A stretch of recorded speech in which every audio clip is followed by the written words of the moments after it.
কালীগঞ্জে নিহত নাবালিকার মাকে টাকা দেওয়ার খেসারত দলীয় বিধায়কের উপরই কোপ তৃণমূলের। কালীগঞ্জে উপনির্বাচনের ফলাফলের পরে যে মর্মান্তিক ঘটনা ঘটে গিয়েছে তার ফলে এমনিতেই তৃণমূল অস্বস্তিতে। যেভাবে তৃণমূলের বিজয় মিছিল থেকে 9 বছরের নাবালিকার উদ্দেশ্যে বোমা ছোড়া হয়েছে এবং তার মৃত্যু হয়েছে, তাতে শাসক দলের আশ্রিত দুষ্কৃতীদের বিরুদ্ধে প্রশ্ন তুলতে শুরু করেছে বিরোধীরা। ইতিমধ্যেই সেই নিহত নাবালিকার পরিবার সুবিচারের দাবিতে গর্জে উঠেছেন।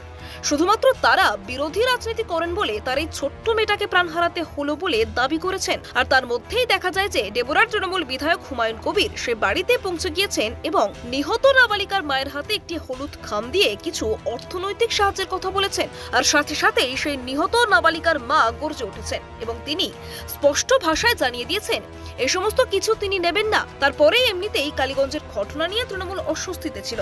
তার মধ্যে দলীয় বিধায়কের এই কীর্তির সামনে আসার পরে আরো বিপর্যস্ত হয়ে পড়ে তৃণমূল। আর অবশেষে এবার সেই ঘটনায় নেওয়া হলো পদক্ষেপ। জানা গিয়েছে এদিন ডেবরার তৃণমূল বিধায়ক হুমায়ুন কবিরকে শোকজ করা হয়, যেখানে তাকে একটি শোকজের চিঠি পাঠিয়ে কড়া বার্তা দিয়েছেন তৃণমূলের রাজ্য সভাপতি সুব্রত বক্সী, যেখানে লেখা রয়েছে নদিয়ার কালীগঞ্জের সদ্য সমাপ্ত উপনির্বাচন উপলক্ষে একটি নিদারুণ ঘটনা ঘটে গিয়েছে। অত্যন্ত সংবেদনশীল এই দুঃখজনক ঘটনায় পার্টির সর্বোচ্চ নেতৃত্ব বিশেষভাবে অবগত আছেন এবং প্রয়োজনীয় কঠোর ব্যবস্থা নিচ্ছেন। এই ব্যাপারে গত 25 জুন 2025 তারিখে দলের অনুমতি ছাড়াই আপনার অযাচিত হস্তক্ষেপ আমাদের দলের ভাবমূর্তিকে যার করুণায় আঘাত করেছে। দলীয় শৃঙ্খলা ভঙ্গের এই আচরণের জন্য আপনাকে আগামী 3 দিনের মধ্যে কারণ দর্শানোর নির্দেশ দেওয়া হচ্ছে। তবে দলীয় বিধায়ককে এইভাবে শোকজ করলেও এসব নিয়ে বিন্দুমাত্র গুরুত্ব দিতে রাজি নয় বিজেপি।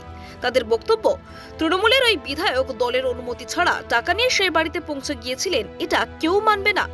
আসলে তৃণমূলের এটা একটা নাটকের সুন্দর চিত্রনাট্য। তারা নিজেরাই টাকা পাঠিয়েছে সেই পরিবারের মুখ বন্ধ করার চেষ্টা করছিলেন, কিন্তু এখন বিষয়টি প্রকাশ্যে চলে আসার কারণে ড্যামেজ কন্ট্রোল করতে দলীয় বিধায়কের লোক দেখানো শোকজ করা হচ্ছে। এসব করে কোনো লাভ নেই।